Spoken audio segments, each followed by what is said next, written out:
ભારતનું સૌથી મોટું જ્યોતિષ પરિષદ રિજેન્ટા હોટેલમાં યોજવામાં આવ્યું. ભારતનું સૌથી મોટું જ્યોતિષ પરિષદ ગેલન ઇવેન્ટ્સના સ્થાપક શ્રી સત્યેન્દ્રસિંહ દ્વારા હોટેલ રિજેન્ટા ખાતે ભવ્ય રીતે આયોજન કરવામાં આવ્યું હતું. આ કાર્યક્રમમાં દેશભરના 100થી વધુ જાણીતા જ્યોતિષોએ ભાગ લીધો હતો.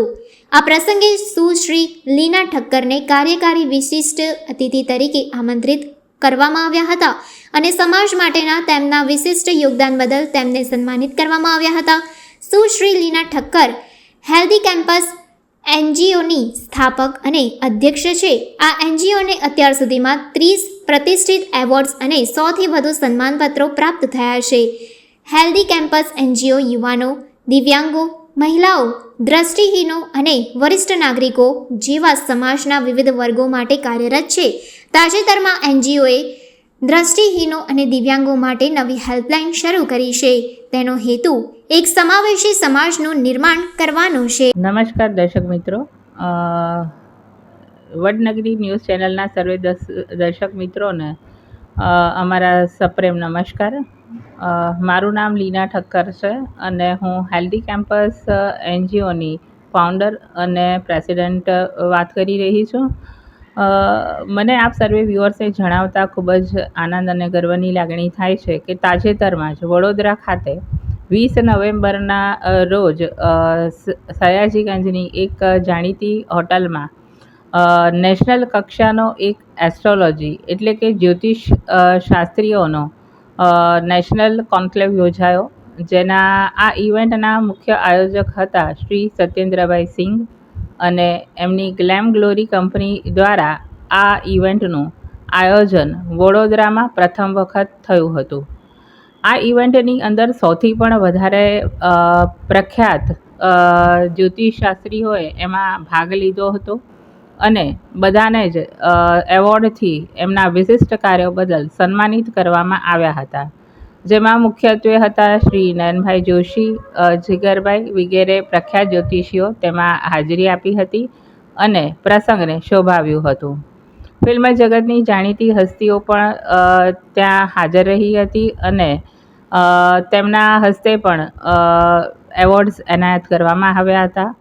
મને ગર્વ અને આનંદની લાગણી થાય છે કે અમારી સંસ્થા હેલ્ધી કેમ્પસ એનજીઓને સેવાના ક્ષેત્રે વિશિષ્ટ કાર્યો કરવા બદલ એવોર્ડથી અમને પણ સન્માનિત કરવામાં આવ્યા હતા અને સ્પેશિયલ ગેસ્ટ તરીકે મને એમાં સ્થાન મળ્યું હતું અને સન્માનિત કર્યા હતા. અમારી સંસ્થાઓ સેવાના વિવિધ ક્ષેત્રમાં હેલ્ધી કેમ્પસ એનજીઓ છેલ્લા 7 વર્ષથી વડોદરા શહેરમાં નિરંતર અમે અવિરતપણે સેવાઓ આપી રહ્યા છે. અમારા સેવાના મુખ્ય ડોમેન્સ છે યુવાનો એટલે કે યુવા સશક્તિકરણ, મહિલાઓ મહિલા સશક્તિકરણ, દિવ્યાંગો દિવ્યાંગના સશક્તિકરણ, બેડરિડન પેશન્ટ્સ અને સિનિયર સિટીઝન્સ. આ 5 થી 6 અમારા મુખ્ય ડોમેન્સ છે, જેમાં અમારી હેલ્ધી કેમ્પસ સંસ્થા સતત કાર્યશીલ છે. અત્યાર સુધીમાં 5000થી પણ વધારે યુવાનોને નશામુક્ત કરવામાં મદદરૂપ થયા છીએ. 300થી વધારે સિટીઝન્સને બ્લડ ડોનેશન્સ અપાવવામાં મદદરૂપ થયા છીએ અને તાજેતરમાં જ બ્લાઇન્ડ લોકો માટેની એક નવી હેલ્પલાઇન અમે શરૂઆત કરી છે.